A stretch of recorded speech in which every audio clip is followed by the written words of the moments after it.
नमस्कार साथियों, चैनल हिंदी विषय साहित्य में आप सभी का पुनः हार्दिक अभिनंदन है। जैसा कि आप सभी जानते हैं, अपने इस चैनल पे तैयारी करते हैं हम हिंदी की उच्च स्तरीय प्रतियोगी परीक्षाओं की, और उसी तैयारी के क्रम में हम पढ़ रहे हैं आचार्य रामचंद्र शुक्ल द्वारा संपादित भ्रमर गीत सार। इसके 2 वीडियो मैं पूर्व में डाल चुकी हूँ, दोनों प्लेलिस्ट में आपको मिल जाएंगे। प्रथम वीडियो में मैंने आपको भ्रमर गीत सार का संक्षिप्त परिचय एवं परीक्षा से संबंधित कुछ उपयोगी प्रश्नों के बारे में बताया था। आज की कक्षा को जब मैं प्रारंभ करूंगी तो पुनः उन बातों को मैं रिपीट नहीं करूंगी कि आपकी परीक्षा की तिथि घोषित हो चुकी है, तो जल्दी से जल्दी हमें अपना सिलेबस कवर करना है। इसके साथ ही जो वीडियोस आपको नहीं मिल रहे हैं वो प्लेलिस्ट में मिल जाएंगे। आप में से वर्षा हैं, वंदना सहित बहुत सारे विद्यार्थियों के कमेंट आ रहे थे कि मैम आपके वीडियोस नहीं मिल पा रहे हैं डेली, तो क्या आपकी तबीयत खराब है?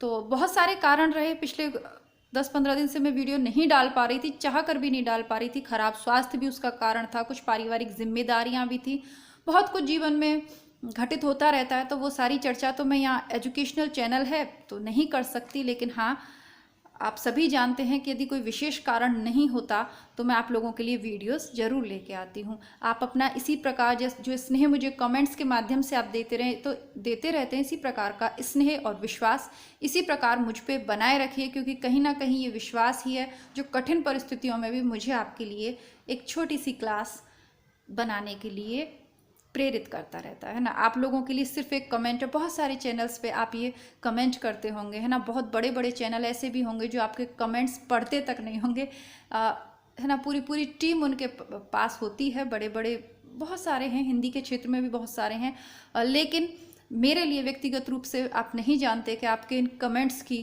क्या वैल्यू है ना। तो शब्दों में बहुत सारी चीज़ें बयान नहीं की जा सकती। आइए प्रारंभ करते हैं आज की कक्षा को। जो विद्यार्थी मेरे वीडियोस को अपने मित्रों तक शेयर करते हैं, मेरे इस छोटे से कार्य में अपना सहयोग देते हैं, उन सब के लिए बारंबार हार्दिक धन्यवाद अर्पित करते हुए प्रारंभ करती हूँ आज की कक्षा को। पद संख्या 41 से हम देखेंगे। राग धनाश्री में लिखा हुआ ये बहुत ही सुंदर पद है। सूरदास जी कहते हैं कि जब उद्धव कृष्ण को कहते हैं कि ये प्रेम की बात है, तुम हमेशा करते रहते हो, हमेशा ब्रज की गोपियों और ब्रज को याद करते रहते हो, ऐसा क्या है इस प्रेम में? इस बेकार की बात को छोड़कर आपको तो, यदि आप गोपियों के हितैषी हैं तो आपको उन्हें निर्गुण का उपदेश देना चाहिए, ज्ञान का उपदेश देना चाहिए, उन्हें मोक्ष के मार्ग को के लिए पर चलने के लिए प्रेरित करना चाहिए ताकि उनका जीवन सुधर जाए। तो कृष्ण कहते हैं कि यह कार्य मेरे वश में तो नहीं है, आप बहुत ही ज्ञानी और योग्य हैं, इसीलिए हे उद्धव, मैं इस निर्गुण का रहस्य, जीवन का संपूर्ण रहस्य इस पत्री में लिख देता हूँ। यह पत्री जाके आप गोपियों को दे दीजिए। उद्धव जब वो पत्री लेकर गोपियों के पास जाते हैं तो गोपियाँ का कृष्ण के प्रति दृढ़ प्रेम और मोक्ष, निर्गुण, परम ब्रह्म जैसी चीजों को तुच्छ धूल के समान समझकर अस्वीकार कर देती हैं। गोपियों का ये कृष्ण के प्रति निर्मल और एकनिष्ठ प्रेम देखकर उद्धव दंग रह जाते हैं, चकित रह जाते हैं। उसी का वर्णन करते हुए सूरदास जी आगे लिखते हैं। गोपियां उद्धव से कहती हैं, हम तो कान्ह केल की भूखी, कैसे निर्गुण सुनहि तिहारो, विरहन विरह विदुखी। केली यानी होता है क्रीड़ा करना, खेल करना। तिहारो यानी आपका, विरह विदुखी, विदुखी यानी दुखी होना, विशेष प्रकार का कोई दुख होता है उसे कहते हैं विदुखी। गोपियां कहती हैं कि हे उद्धव, हम तो कान्हा के साथ क्रीड़ाएं करने के लिए भूखी हैं, लालायत हैं। हमारी आकांक्षा क्या है कि हम कान्हा के साथ अपने दैनिक जीवन को जिएं, विभिन्न उनके साथ खाना खाना, गौएं चराना, अन्य जो क्रियाकलाप हैं जीवन के, उठना बैठना, नाचना गाना, और जीवन के सभी त्योहार हम कृष्ण के साथ बिताना चाहते हैं। यही तो जीवन के जो दैनिक क्रियाकलाप हैं, उन्हीं को क्रीड़ा कहा गया है। तो हम तो कान्हा केली की भूखी, हम तो कान्हा के साथ अपना जीवन व्यतीत करते हुए, उनके साथ खेलने के लिए, उनके साथ क्रीड़ाएं करने के लिए लालायत हैं, आकांक्षित हैं, भूखी हैं। कैसे निर्गुण सुनहि तिहारो, विरहन विरह विदुखी। हम तुम्हारे इस निर्गुण का उपदेश किस प्रकार सुन लें, क्योंकि हम तो विरह के दुख से दुखी हैं। हम तो वो विरहनी हैं जो विरह के विशेष दुख से दुखी हैं। विशेष दुख से दुखी क्यों हैं? क्योंकि देखिए, ये दुख भगवान के प्रति है ना, और उन्हें अब पहले तो लौट आने की आस थी, लेकिन अब उद्धव के उपदेशों को सुनकर उन्हें लगता है कि जैसे कृष्ण उन्हें भूल गए हैं। तो वो कहती हैं कि हम तो विशेष प्रकार के दुख से दुखी हैं। हमें पता है कि हमारा प्रियतम पता नहीं लौट के आएगा या नहीं आएगा, लेकिन फिर भी हम उसके साथ अपने जीवन को व्यतीत करने के लिए दुखी हैं। कहिए कहाँ यह नहीं जानत, काहि जोग है जोग। अरे आप तो इतना भी नहीं जानते कि क्या कहना चाहिए और क्या नहीं। कहा यह नहीं जानत, नहीं जानत कही जोग है जो, कि योग का उपदेश किसको देना चाहिए आप तो इतना भी नहीं जानते। पा लागो तुम ही सो बापुर बसत बावरे लोग। ऐसा लगता है कि तुम्हारे जैसे ही बावरे लोग तुम्हारे उस पुर में, तुम्हारे उस नगर में निवास करते हैं। कैसे? अंजन अमरण, ये अभरण है। अंजन अभरण चीर चारु बरु नेके आप तन कीजे, दंड कमंडल भस्म आधारी जो युवतिन को दीजे। जो युवतियां अपनी आंखों में काजल, आभूषण, सुंदर आभूषण, अपने शरीर पर सुंदर वस्त्र धारण करना, चीर यानी वस्त्र, आभरण यानी आभूषण, अंजन यानी काजल, चारु यानी सुंदर, ये सुंदर सुंदर चीजें तन यानी अपने शरीर पर धारण करती हैं, उनको आप दंड, कमंडल, भस्म और आधारी यानी जिस पे हाथ रख के वो पूजा करते हैं ना, ताकि हाथ नीचे नहीं गिर, पद्मासन में आपने देखा होगा, शिव जी के बहुत सारे चित्र में आपने देखा होगा, उस आधारी को हम युवतियों को देते हो।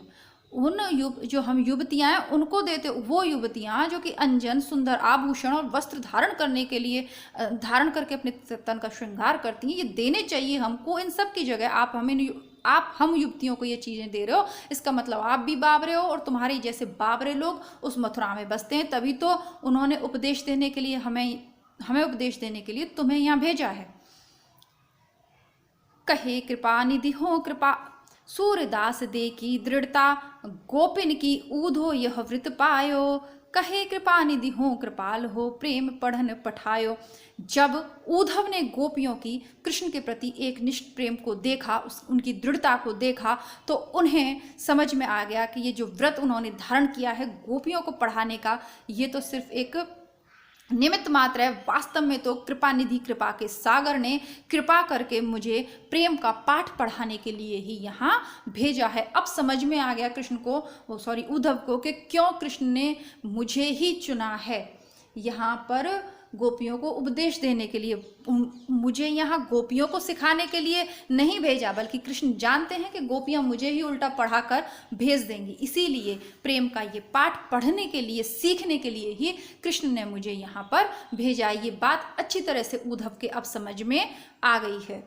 ठीक है, एक और बहुत महत्वपूर्ण सा है दोहा है जो हम हमेशा से पढ़ते आए हैं। ऊधो मन ना भय 10-20, एक हतो सो गयो श्याम संग, अब को आराध है ईस, वो भी भ्रमर गीत का है। और एक और है, निर्गुण कौन देश को बासी, कौन उसके माता पिता, कौन उसकी दासी। इस तरीके से बहुत सारे प्रसिद्ध अच्छे दोहे हैं। आशा करती हूँ आपको समझ में आ रहा होगा। समझ में आ रहा हो तो कमेंट बॉक्स में अपनी राय ज़रूर लिखिएगा। अगला पद पढ़ने से पहले मैं बता दूं कि आपकी टीजीटी पीजीटी की भी डेट आ गई है। उत्तर प्रदेश की मैं बात कर रही हूँ। विभिन्न अभी चुनावी माहौल रहेगा, कोरोना का प्रभाव भी कम हो रहा है, तो कुल मिला के बहुत सारी परीक्षाओं की तिथि घोषित होने वाली हैं। चिंतित नहीं होना है। प्रैक्टिस सेट, मॉडल पेपर्स वगैरह आप बाजार से जो भी चाहे वो उठा कर लाने की कोशिश मत कीजिएगा। जो भी पढ़ें कम पढ़ें, लेकिन प्रामाणिक पढ़ें। टीजीटी पीजीटी के पुराने पेपर, नेट परीक्षा के पुराने पेपर सहित DSSB के पुराने पेपर, पीजीटी लेवल के, प्रवक्ता लेवल के उपलब्ध हैं चैनल पे। और बहुत कुछ विषय सामग्री प्लेलिस्ट में उपलब्ध है, जिसे यहाँ कहना तो संभव नहीं है, लेकिन बस यही कहूँगी कि पूरी सीरीज़ यानी 8-8, 10-10 पेपर भी अगर आप कर लेते हैं तो इस कम समय में, इस 1 महीने के समय में आपके सिलेबस का रिवीजन हो जाएगा। जो प्रश्नों के उत्तर नहीं आते हैं उन्हें किसी रजिस्टर पे नोट डाउन करते हुए अपनी तैयारी को आगे बढ़ाएं। बढ़ते हैं अगले पद की तरफ, क्योंकि समय है कम और हमें काम करना है बहुत ज़्यादा। ठीक है, चलिए ऐसे रखते हैं ना, तब आपको समझ में आएगा, नहीं आपका इधर उधर ध्यान भटकता है फिर। 42वें नंबर का पद भी रागधनाश्री में लिखा हुआ है। सभी पद गेय हैं, जैसा कि मैंने आपको पहले कहा। आप चाहें तो अपनी दैनिक आराधना में इन पदों को शामिल कर सकते हैं। 42वें नंबर का पद देखते हैं। अखियां हरि दर्शन की भूखी।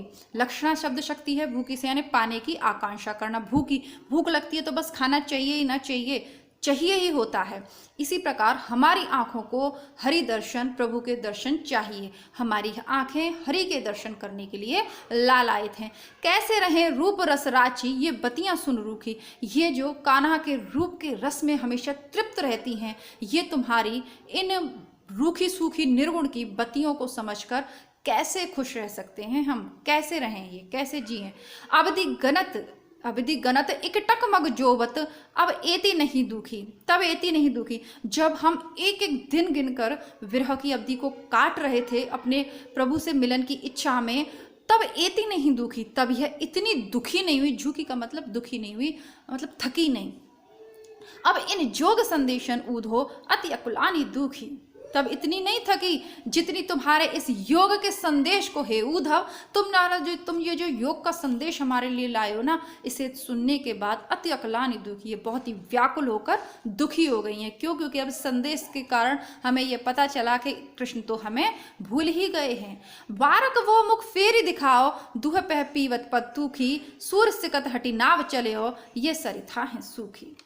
ठीक है, तो इसमें पूरे ही पद में देखिए अनुप्रास और वक्रोक्ति की छटा आपको देखने को मिलेगी। ठीक है, बहुत ही वक्रोक्ति,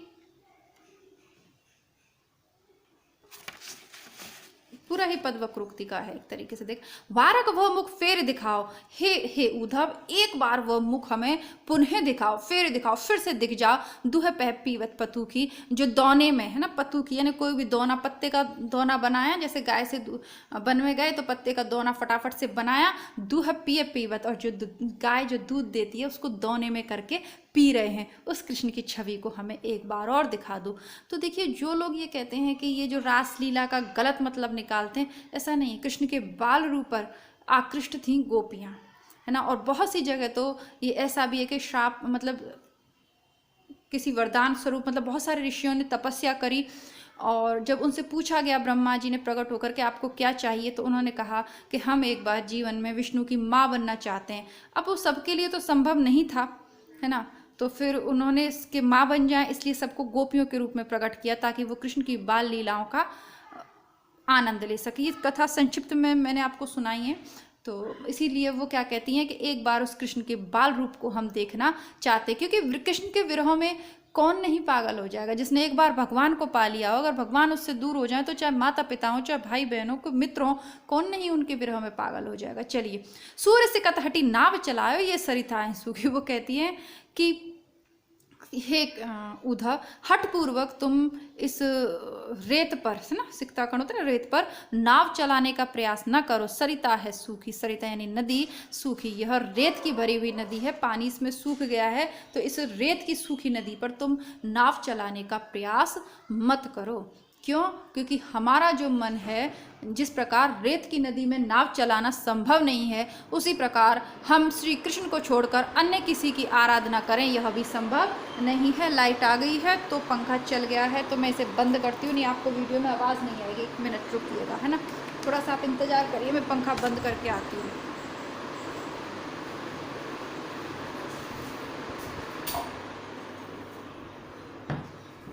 आप लोगों के लिए मुझे गर्मी में बैठ के वीडियो बनाना पड़ता है, ठीक है।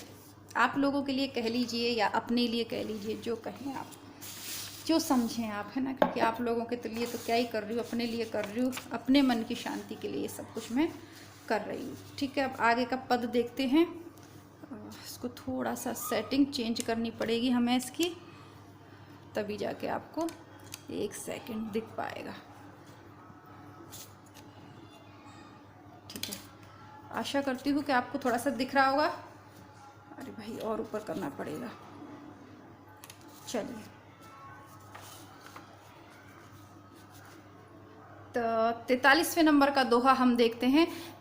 जाय कह बूझी कुशलात, जाके ज्ञान ना हो सो माने कही तिहारी बात। तो वो कहते हैं कि ठीक है, अब आपने हमारी कुशलता पूछ ली, जाय कहो, अब आप कृष्ण से जाकर हमारी कुशलता कह देना। जाके ज्ञान ना हो सो माने कही तिहारी बात, जिसको ज्ञान नहीं हो ना, जो मूर्ख हो, वो तुम्हारी बात को मानेगा। कारो नाम रूप पुनि कारो, कारे अंग सखा सब गात। तुम काले हो, तुम्हारा नाम भी काला है और तुम्हारे सब अंग भी काले हैं, तुम्हारे सब सखा भी काले हैं, सब गात, और तुम्हारा तो संपूर्ण शरीर ही काला है। जो पे भले होत कहूँ कारे, तो कत बदली सुताले जात। ठीक है, जो पे भले होत तुम कारे,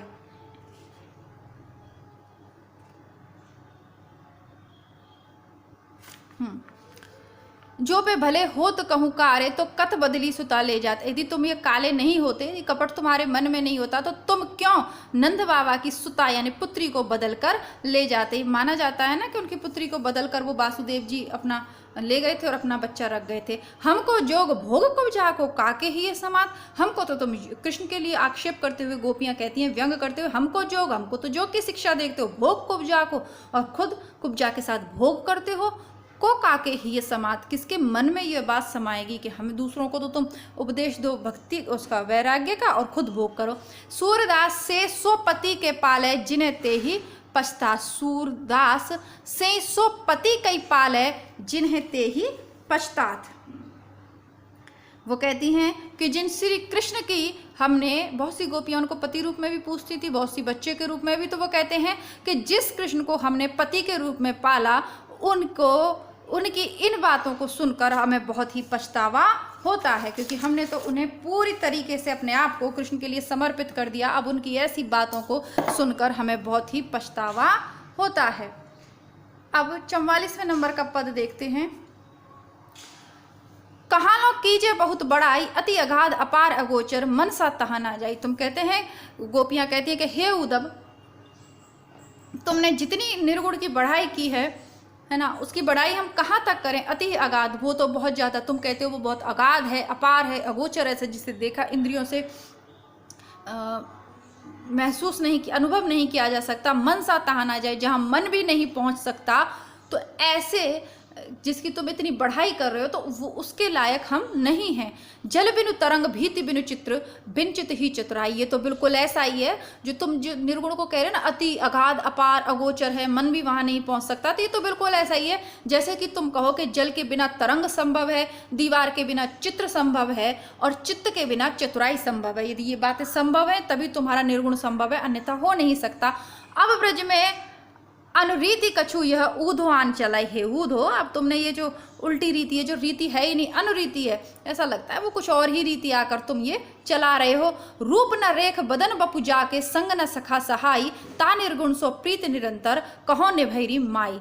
गोपियाँ कहती है, हे मेरी माई, जिसका न रूप है, न रेखा है, न मुख है, न शरीर है, जिसके न कोई संग सखा सो होता है, तो उस निर्गुण से प्रीति, निरंतर लगातार प्रीति करना कैसे निर्वाह हो सकता है। उसे लगातार प्रीति का निर्वहन कैसे हो सकता है, उसे लगातार प्रीति कैसे की जा सकती है, अर्थात नहीं की जा सकती। मन चुभ रही माधुरी मूरत, रोम रोम अरुझाई, हों बलि गई सूर प्रभु ताके, जाके श्याम सदा सुख जाई। वो कहती हैं कि मेरे मन में तो चुभ गई है वो कृष्ण की माधुरी मूरत, और वही मेरे रोम रोम में समा गई है। हों बलि गई सूर प्रभु ताके, हे मैं तो अपने उस प्रभु पर बलि बलि जाती हूँ, बलिहारी जाती हूँ, ताके जाके श्याम सदा सुखदाई।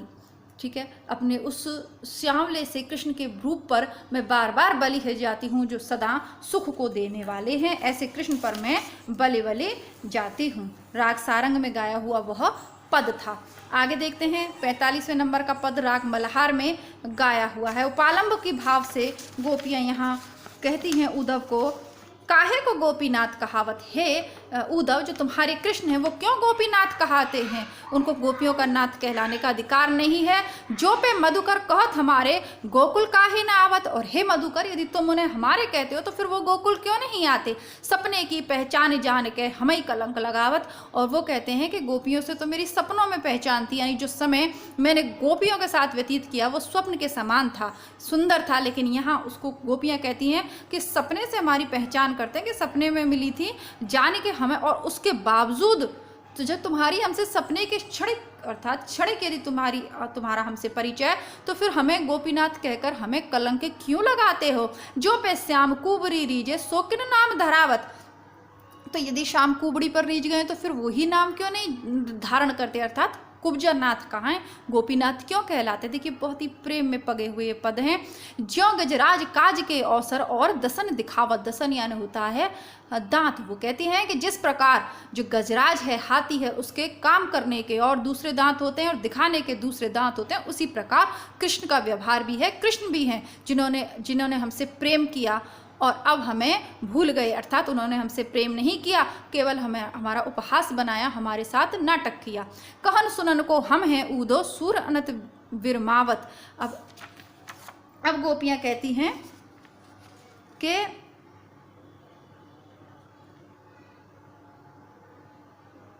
ठीक है, कहत सुनन को हम हैं ऊदो सूर अनत विरमावत, है ना। कहने सुनने के लिए तो हम हैं, उनके कहने सुनने के लिए तो हम उनकी प्रियतमा हैं, लेकिन ऊदो सूर अनत विरमावत, तो विरमावत का मतलब विश्राम करना, लेकिन वो विश्राम कहीं और करते हैं, अपने दिन रात किसी और के साथ व्यतीत करते हैं। और कहने को क्या कहलाते हैं?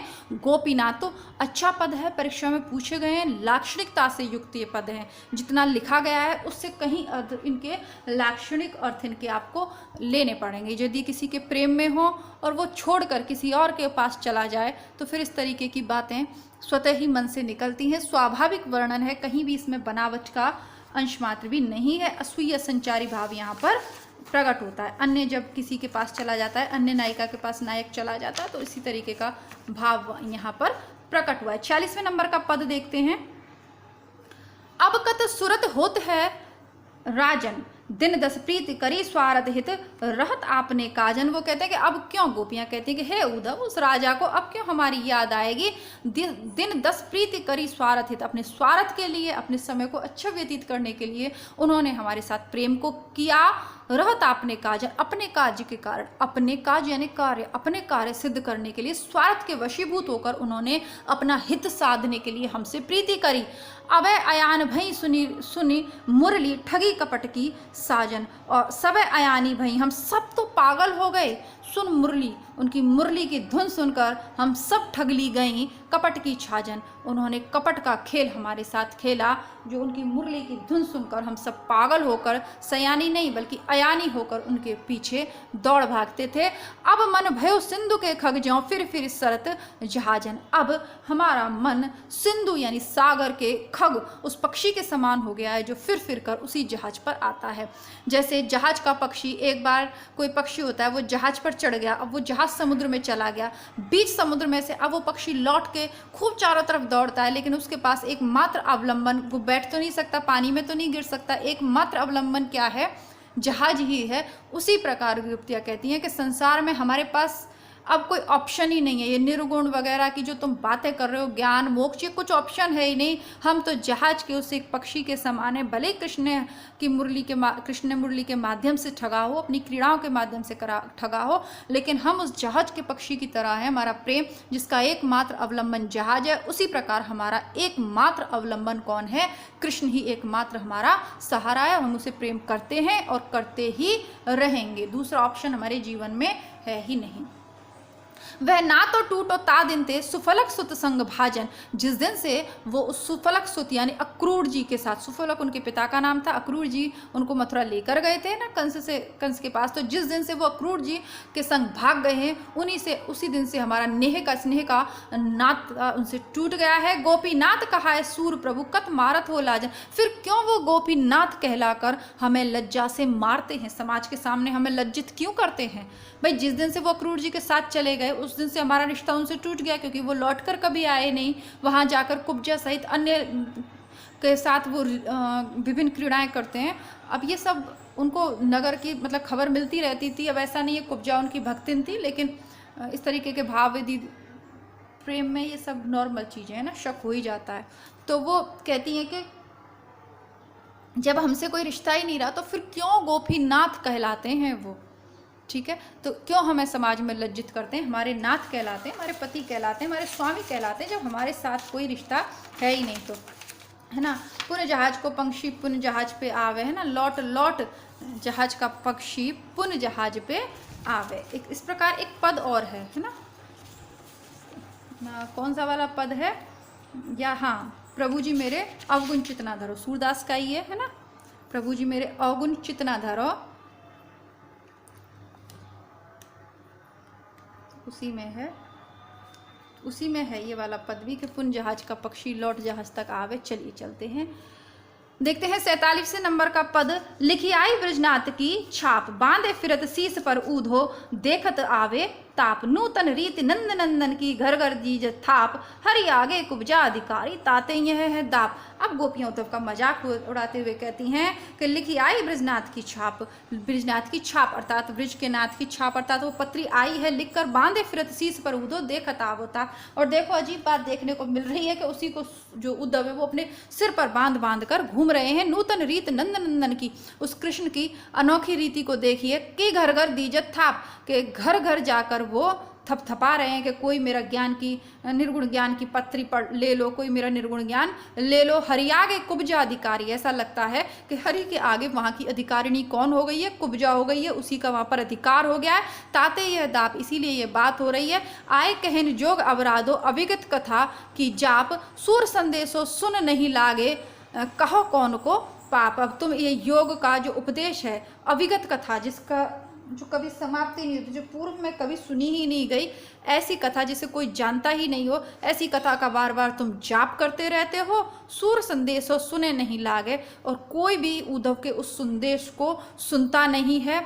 लागे कहो कौन को पाप, किसको पाप लेना है, किसको अपने सिर पे पाप लेना है, जो कृष्ण को छोड़कर उद्धव के उस निर्गुण उपदेश को सुने थे। यानी वो अपने जो निर्गुण योग की पत्री है वो उसको अपने सिर पर लेकर उद्धव बार बार घूम रहे हैं। अब वो घूम रहे हैं तो घूमो, वहाँ ब्रज में ऐसा कौन है जो कृष्ण को छोड़कर निर्गुण का उपदेश उद्धव से लेगा? कोई भी नहीं है। कौन ऐसा है जो कृष्ण को छोड़कर निर्गुण का उपदेश लेगा? वो तो ऐसा ही है जैसे उनके ऊपर पाप पड़ने के समान है। ठीक है, तो चलिए आगे बढ़ते हैं। थोड़ा जल्दी जल्दी मैं इसलिए पढ़ा रही हूँ ताकि वीडियो बहुत ज़्यादा लंबा ना हो और आपके पेपर में कोई प्रश्न आए तो वो गलत ना हो। ठीक है, अब किस प्रकार के प्रश्न पूछ ले, क्योंकि वर्तमान में सब कुछ काफ़ी चीज़ें में बदलाव आ रहे हैं, परीक्षा पैटर्न बदला है, परीक्षाओं को प्रश्न पूछने की तरीके बदल रहे हैं और बहुत सारी परीक्षाओं के सिलेबस में ये लगा हुआ है। तो बहुत सारे तरीके से पूछे जा सकते हैं, लेकिन किसी भी तरीके से पूछे, मुझे लगता है कि इन वीडियोस को करने के बाद आपका प्रश्न इससे संबंधित तो गलत नहीं होगा। चलिए, फिर कहा सिखावत बात है ऊदो, तुम बार बार ये फिर कर हमें कौन सी बात सिखा रहे हो? प्रातः काल उठी देखत ऊदो, घर घर माखन खात, जाकी बात कहत हो हम सो हैं हमसे दूर। कि तुम किसको ये योग की बातें सिखा रहे हो? किसको तुम कृष्ण के बारे में बता रहे हो कि कृष्ण ऐसे हैं, कृष्ण वैसे हैं? हमने तो देखा था कि वो प्रातः काल उठते ही घर घर जाकर माखन खाते थे। हमने तो किसी ब्रह्मज्ञानी कृष्ण को नहीं देखा था। जाकी बात कहत हो हम सो, तुम जिसकी बात हमसे कहते हो सो है हमसे दूर, वो तो हमसे दूर है। हाँ है निकट जसोदा नंदन प्राण संजीवनी मूर, जिस निर्गुण की बात, जिस कृष्ण की बात, जिस निर्गुण ईश्वर की बात तुम करते हो वो हमसे बहुत दूर है। हाँ हमारे पास कौन है? यशोदा नंदन प्राण संजीवनी मूर, जो हमारे प्राणों के लिए संजीवनी बूटी के समान हैं, जो हमारे प्राणों के आधार है। ऐसे यशोदा नंदन कृष्ण जो हमारे साथ अपनी बाल लीलाएं क्रीड़ाएं करते हैं वो हमारे पास हैं, और जिस निर्गुण की तुम हमसे बात करते हो वो हमसे बहुत दूर है। यदि उसके निर्गुण रूप की, उस कृष्ण के निर्गुण रूप की जो बात करते हो वो वाला रूप बहुत दूर है, और हमारा प्रेम वाला रूप, यशोदा नंदन के प्रति जो प्रेम वाला रूप है उनका, वो बहुत ही हमारे हृदय के निकट है। बालक संग लाए दधी चोरत खात खवावत डोलत, वो कृष्ण जो बालकों के संग घूमकर दही की चोरी करते थे और खाते और अपने मित्रों को खवावत यहीं डोलते रहते थे, यहीं घूमते रहते थे। सूर शीस धुनि चौकत ना वही, अब काहे ना मुख बोलत। अब क्या हुआ? कृष्ण के प्रति उनकी तन्मयता को देखकर सूर शीस धुनि चौंकत ना वही। अब उद्धव ने उनकी चौंक गए उद्धव धुनि, और उन्होंने अपना सिर धुन लिया कि भाई कहते हैं ना सिर पकड़ के बैठ जाते हैं, सिर धुन लिया कि इनको तो कुछ समझाना ही बेहतर, अपना सिर धुन कर चौंकते हुए बैठ गए। ना वही अब काहे ना मुख बोलत, अब वो अपना सिर ना वही नीचे करके नवा कर बैठ गए, गोपियों की तरफ अपना सिर नीचे करके वो बैठ गए, चकित भाव से अपना जो है सिर को धुनते हुए, बारंबार अपने सिर को धुनते हुए, सिर को नीचे झुकाते हुए, गोपियों के आगे चौंकते हुए से, आश्चर्य युक्त होते हुए से बैठ गए। अब काहे ना मुख बोलत, अब उनके मुख से एक शब्द भी गोपियों के लिए नहीं निकल रहा। ठीक है, क्योंकि जो कृष्ण का रूप उद्धव ने दिखाना चाहते हैं वे कुछ और है, और गोपियों ने जो देख रखा है उसके अलावा गोपियां कुछ और देखना, सुनना, समझना ही नहीं चाहती, तो वो कुछ और है। अब हर तरीके के सवाल जवाब करके जब उद्धव थक गए तब वो फिर इस तरीके से करते हैं, एक तरीके से पराजित हो गए, और प्रेम का जो जादू है कह सकते हैं वो उद्धव पर चल निकला। अपने सगुन गोपाल माई ये विधि काहे देत, ऊधो की ये निर्गुण बातें मीठी कैसे लेत।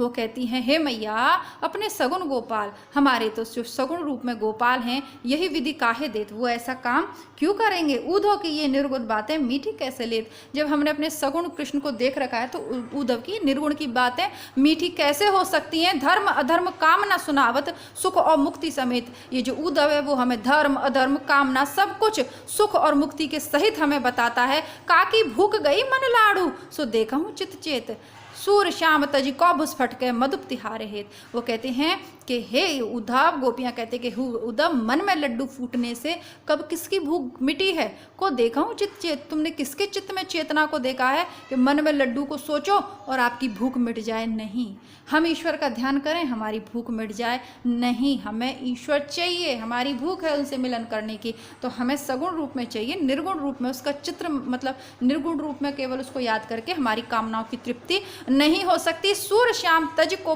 भुस फटके मधुप तिहारे, और ऐसा कौन है जो तुम्हारे हित है, तुम्हारे लिए अन्न को तो फटक के फेंक दे, भुस फटके, और मतलब वो जो भुस होता है क्या बोलते हैं, तूरा, जो अन्न की छानन होती है ना, भुस, उसको फटके। भाई फटकने की चीज़ क्या है, अन्न को फटका जाएगा ना, अन्न में से कचरा निकाला जाएगा, और तुम कह रहे हो कि भुस को बैठ के फटको। तो तुम्हारे यहाँ पर ऐसा कोई मूर्ख नहीं है जो तुम्हारे कहने पर कृष्ण को छोड़कर निर्गुण को अपनाए, यानी जो सार की वस्तु है उसे तो छोड़ दे और भुस है उसको बैठ के फटके। ऐसा कोई बावड़ा हमारे भैया ब्रज में तो उद्धव जी है नहीं, तो तुम जाओ भले ही अपने मथुरा में, तुम्हारी कोई भी आवश्यकता यहाँ पर नहीं है। अब आपको पद दिखाई नहीं दे रहा होगा, वापस से स्थिति चेंज करते हैं, इसे थोड़ा सा ऊंचा करते हैं स्टैंड को। चलिए, आपको वीडियो की लेंथ लंबी लगती होगी, लेकिन मुझे ऐसा लगता है कि 2-2 4-4 पद के 8-10 वीडियो अपलोड करने से अच्छा है कि हम 3 वीडियोज़ में 10-10 पद करके इसे समाप्त कर दें। ठीक है, इसके आगे के पद अभी मेरे पास है नहीं, जो अन्य परीक्षाओं में लगे हुए हैं, और शायद जो अधिकतर विद्यार्थी हैं उनके सिलेबस में 50 तक ही पद लगे हुए हैं। तो आगे के पद हों तो मैं उनको ढूंढ लूँगी कहीं ना कहीं से, आप कमेंट बॉक्स करके बता दी। सॉरी यार, क्या बोल रही हूँ मैं, एक्चुअली बोलते बोलते ना ज़ुबान भी थक गई है मेरी, जुबान है ना, अब तो कुछ का कुछ बोल निकल रहा है, और बहुत दिनों बाद मैं पढ़ा रही हूँ, थोड़ी सी तबीयत भी गड़बड़ है, तो गलतियों के लिए क्षमा प्रार्थी हूँ। आगे देखते हैं, बातें फिर कभी और करेंगे। हमको हरि की कथा सुनाओ हे उधो, हमें तो हरि की कथा सुनाओ, अपनी ज्ञान कथा हे उधो मथुरा ही ले गाओ। तुम अपनी इस ज्ञान कथा को मथुरा ही ले जाकर गाओ। नागरी नारी भले बूझेंगी अपने वचन स्वभाव, पा लागो इन बातन हे अली उन्हीं जाए रे जाओ। जो तुम्हारी नागरी नारी है, जो नागरी मतलब चतुर भी होता है, नगर में निवास करने वाली, जो तुम्हारी पढ़ी लिखी नगर में निवास करने वाली नागरी है, वही बूझेंगी, वही तुम्हारी इन बातों को समझेंगी। अपने वचन स्वभाव, तुम अपने स्वभाव के अनुसार वचन या अपने सुंदर वचन उनसे जाकर कहिए। पालांगो हे उदो, हम तुम्हारे पैर पड़ते हैं, कहते हैं ना पालांगो माता जी, तो कहते हैं कि हम तुम्हारे पालांगो, हम तुम्हारे पैरों में पड़ते हैं। इन बातन रे अली हे भौरे, इन बातों को उन्हीं जाए रिझाओ, इन बातों से उन्हीं को जाकर रिझाओ। ये बातें हमारे लिए नहीं हैं, तुम अपनी नगर की चतुर स्त्रियों के लिए, तुम कहते हैं ना ज्ञान की बातें, तो वो तुम्हारी जो नगर की स्त्रियां वो बहुत चतुर है, उन्हें जाके आप सुनाओ। सुन प्रिय सखा श्याम सुंदर के, जो पे जिए सती भाव, हरिमुख अति आरत इन नयन बारक बहुर दिखाओ। हे प्रिय श्याम, हे श्याम सुंदर के प्रिय सखा, यदि तुम हम पर दया करो, यदि तुम हम पर अच्छा भाव रखते हो, तो हमारे मन के लिए हरिमुख अति आरत इन नयन, ये जो हमारी आंखें हैं, जो हमारे नैने हैं, ये केवल हरि के मुख देखने के लिए परेशान हैं, व्याकुल हैं। बारिक बहुर दिखाओ, एक बार यदि तुम्हें हमसे थोड़ी भी हम पे दया आ रही है, हमसे थोड़ा भी हमारे प्रति तुम्हारे मन में सद्भाव है, तो हे उसके प्रिय सखा, हे श्याम सुंदर के प्रिय सखा, हमें एक बार उस कृष्ण हरि मुख के दर्शन आप करवा दो। और कुछ हमें नहीं चाहिए, ना हमें सुख चाहिए, ना हमें मुक्ति चाहिए, ना मोक्ष चाहिए, ना जीवन में ज्ञान चाहिए, कुछ भी हमें नहीं चाहिए। ठीक है, आप केवल हमें एक बार अपने कान्हा का मुख दिखला दें तो हमारी आत्मा को तृप्ति मिल जाएगी। ये उपकार हम पर करें, जो कहु कोटि जतन करे, मधुकर विरहनी और सुहाव। वो कहती है कि तुम कोटि जतन करो, तुम करोड़ों प्रकार के उपाय करो, लेकिन हम विरहानियों को कुछ और कैसे और अच्छा लग सकता है। और कैसे सुहाना होता है ना कि ये चीज़ तो मुझे सुहाती है, कहते हैं ना गर्मी मुझे नहीं सुहाती या सर्दी मुझे, तो कहती है और कुछ हम गृहिणियों को, हे भौरे हे मधुकर, और कुछ हम गृहिणियों को कैसे सुहा सकता है, तुम कितने भी कोटि उपाय करो, अर्थात कोई उसका फायदा नहीं है। सूरदास मीनन को जल बिनु ना ही और उपाय। सूरदास जी कहते हैं कि मछली को जल के बिना कोई दूसरा उपाय नहीं है। मछली को जीवन के लिए क्या चाहिए? जल ही जल चाहिए। जल से अलग होते ही वो प्राण त्याग देती है। तो जिस प्रकार मछली को जल के अलावा दूसरा कोई ऑप्शन नहीं है, उसी प्रकार हमारे पास भी श्री कृष्ण के अलावा दूसरा कोई अवलंबन नहीं है, कोई उपाय नहीं है, कोई दूसरा आधार नहीं है। तो हम तुम्हारी सारी बातें मान रहे हैं, तुम्हारी सारी बातें हमने सुन ली है ना, लेकिन हमारी समझ से बाहर है, हम इनके योग्य नहीं हैं, हम तो